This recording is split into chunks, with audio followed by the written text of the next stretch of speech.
이야기의 무대는 사사시대였습니다. 이스라엘에는 왕이 없었고 사람마다 자기 눈에 옳은 대로 행했지요. 그 시대는 혼란하고 어두운 시절이었습니다. 당시 베들레헴은 유다 지파의 중심지였어요. 이름의 뜻은 떡집이었지만 아이러니하게도 떡이 끊긴 땅이 되었습니다. 그건 단순한 경제난이 아니었습니다. 하나님께서 언약 백성을 징계하신 표징이었지요. 이스라엘이 하나님을 잊고 우상을 따를 때 그분은 흉년을 통해 회개를 촉구하셨습니다. 그때 한 남자가 있었습니다. 이름은 엘리멜렉, 뜻은 하나님은 나의 왕이시다. 하지만 그는 그 이름처럼 살지 못했지요. 엘리멜렉은 아내 나오미와 두 아들 말론과 기럐을 데리고 모압 땅으로 떠났습니다. 모압은 이스라엘의 원수와 같은 민족이었어요. 롯의 후손으로 모압 신 그모스를 섬기던 이방 땅이었습니다. 이스라엘 사람은 율법상 모압 사람과 결혼하거나 제사 교류를 해서는 안 됐지요. 하지만 엘리멜렉은 생존을 위해 그곳으로 갔습니다. 믿음 없는 선택이었습니다. 결국 그는 그 땅에서 죽었고 두 아들도 모압 여인 오르바와 룻을 아내로 맞았지만 10년 뒤 세상을 떠났습니다. 남은 건 새 과부였습니다. 고대 근동 사회에서 남편 없이 살아간다는 건 경제적 파멸과 사회적 고립을 의미했지요. 이제 새 여인은 절망 속에 서 있었습니다. 이막 돌아가는 길 룻의 결단. 나오미는 소식을 들었습니다. 여호와께서 자기 백성을 돌아보사 양식을 주셨다. 그녀는 고향으로 돌아가기로 결심했습니다. 그 말은 단순히 빵이 생겼다는 뜻이 아니었지요. 하나님의 징계가 끝나고 은혜가 다시 임했다는 의미였습니다. 길 위에서 나오미는 두 며느리에게 말했습니다. 돌아가라, 내 딸들아. 너희 어머니의 집으로 돌아가라. 그녀의 말엔 사랑이 있었지만 믿음은 없었어요. 여호와의 손이 나를 치셨다고 고백했지요. 그녀는 하나님의 징계를 원망으로 해석했습니다. 오르바는 눈물로 떠났습니다. 하지만 룻은 달랐지요. 그녀는 모압의 신을 버리고 이스라엘의 하나님을 붙잡았습니다. 그리고 이렇게 고백했습니다. 어머니의 백성이 나의 백성이 되고 어머니의 하나님이 나의 하나님이 되시리니. 이 고백은 단순한 효심이 아니었습니다. 이방 여인 룻이 이스라엘의 하나님께로 들어가는 언약 신앙의 전환이었지요. 그녀는 믿음으로 모압을 떠나 하나님을 따르는 길을 선택했습니다. 산막 베들레헴의 귀향 빈손의 귀환과 보리추수. 그들은 보리추수의 시작 무렵 6월절이 다가오던 때에 베들레헴에 도착했습니다. 이스라엘의 달력으로는 니산월 봄이었지요. 보리는 첫 수확의 열매로 하나님께 드리는 절기의 곡식이었습니다. 여인들이 속삭였습니다. 저게 나오미 아니냐? 그녀는 고개를 숙이며 말했습니다. 나를 나오미라 부르지 말고 말라라 부르라. 전능자가 나를 괴롭게 하셨다. 나오미는 신앙을 잃은 듯 했지요. 그러나 하나님은 이미 룻을 통해 회복의 길을 준비하고 계셨습니다. 그녀들은 아무것도 가지지 못했지만 하나님의 섭리는 이미 움직이고 있었습니다. 사막 은혜의 밭 보아스의 등장. 룻은 말했습니다. 제가 밭에 가서 은혜를 입으면 이삭을 주께 허락해 주세요. 그 말에는 겸손과 믿음이 있었지요. 이스라엘의 율법에는 이렇게 기록되어 있습니다.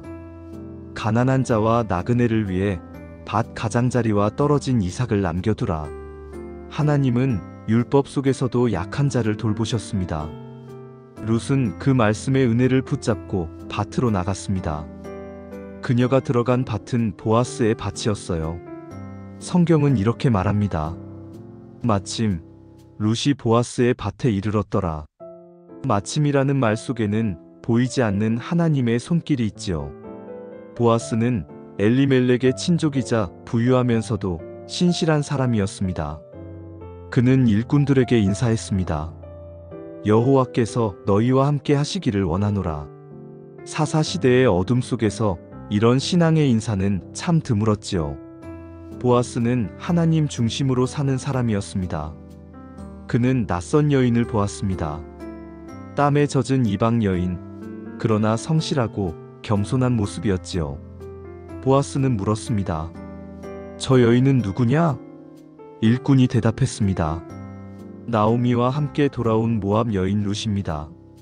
보아스는 그녀에게 다가가 부드럽게 말했습니다. 내 딸아, 다른 밭에 가지 말고 여기서만 이삭을 줍거라. 목마르면 내 소년들이 길러온 물을 마시라. 룻은 깜짝 놀라 엎드렸습니다. 나는 이방 여인인데 어찌하여 당신이 나를 이같이 돌보시나이까? 보아스는 말했지요. 네가 시어머니를 위하여 행한 모든 일을 내가 들었노라. 여호와께서 내게 그 행한 일에 보답하시기를 원하노라. 그날 룻은 풍성히 이삭을 주었습니다. 보아스는 일꾼들에게 명했습니다. 그녀가 곡식단 사이에서도 줍게 하고 일부러 조금씩 흘리라. 하나님의 은혜는 사람의 손을 통해 흘러갔지요. 오막 타작마당의 밤 신앙의 고백. 며칠이 지나 나오미가 말했습니다. 내 딸아, 이제 네가 안식할 곳을 찾아야겠다. 고대 사회에서 여인이 보호받으려면 가문에 가까운 친족이 과부를 맞아 가문을 잇는 제도가 있었습니다. 그걸 기업물을 자, 곧 고엘이라 불렀지요. 이건 단순한 결혼이 아니라 하나님의 언약을 지키는 일이었습니다.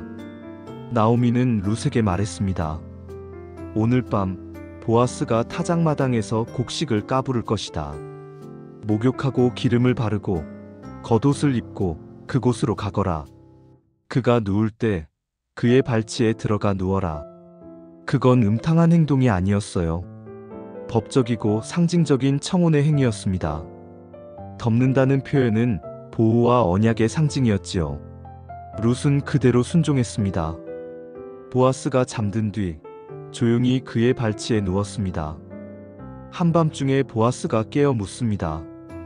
누구냐? 룻은 떨리는 목소리로 대답했지요. 나는 당신의 여종 룻이니이다. 당신의 옷자락을 펴 당신의 여종을 덮으소서. 이는 당신이 기업물을 자가 됨이니이다. 그건 사랑의 고백이면서 신앙의 고백이었습니다. 하나님의 언약 아래에서 나를 품어주십시오. 보아스는 감격했습니다. 내 딸아, 네가 처음보다 나중에 더 큰 인애를 베푸는구나. 그는 하나님 앞에서 정직하게 일을 처리하겠다고 약속했지요. 6막 성문 앞의 언약. 다음 날 보아스는 성문으로 갔습니다. 그곳은 법적 거래와 판결이 이루어지는 공식 장소였지요. 보아스는 장로 10명을 불러 증인을 세우고 가장 가까운 친족에게 말했습니다. 엘리멜렉의 밭을 네가 물겠느냐? 그는 물겠다고 대답했지만 보아스가 덧붙였습니다. 그날에 너는 모압 여인 룻도 취해야 하느니라. 그제야 그 남자는 나는 능력 없노라고 말하고 물러났습니다. 보아스는 신발을 벗는 의식을 통해 공식적으로 권리를 넘겨받았습니다. 그는 백성들 앞에서 선언했습니다. 너희가 오늘 증인이 되었노라. 내가 룻을 아내로 맞아 죽은 자의 이름을 그의 기업 위에 세우리라. 백성들은 일제히 외쳤지요. 여호와께서 이 여인을 라헬과 레아처럼 되게 하시기를 원하노라. 그건 단순한 축하가 아니라 하나님의 언약 백성이 회복되길 바라는 축복의 언어였습니다. 7막 은혜의 계보. 룻은 아들을 낳았습니다. 나오미는 그 아이를 품에 안으며 웃었지요. 전능자가 나를 다시 채우셨다. 아기의 이름은 오벳, 뜻은 섬기는 자입니다. 그는 다윗의 할아버지가 되었고 결국 예수 그리스도의 족보에 오르는 인물이 되었지요. 모압 여인 룻은 그렇게 하나님의 구속 역사 속으로 들어갔습니다. 하나님은 실패한 시대, 버려진 여인, 그리고 흉년의 땅에서도 언약의 씨를 이어가고 계셨습니다. 마지막 이야기, 하나님의 섭리는 결코 멈추지 않는다. 룻기의 시대는 어두웠습니다. 사사시대의 혼란, 신앙의 무너짐, 생존의 두려움 속에서도 하나님은 보이지 않는 손으로 역사를 이끌고 계셨지요.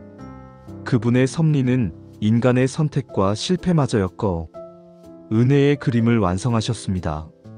룻은 그저 충성스럽고 성실했을 뿐이었어요.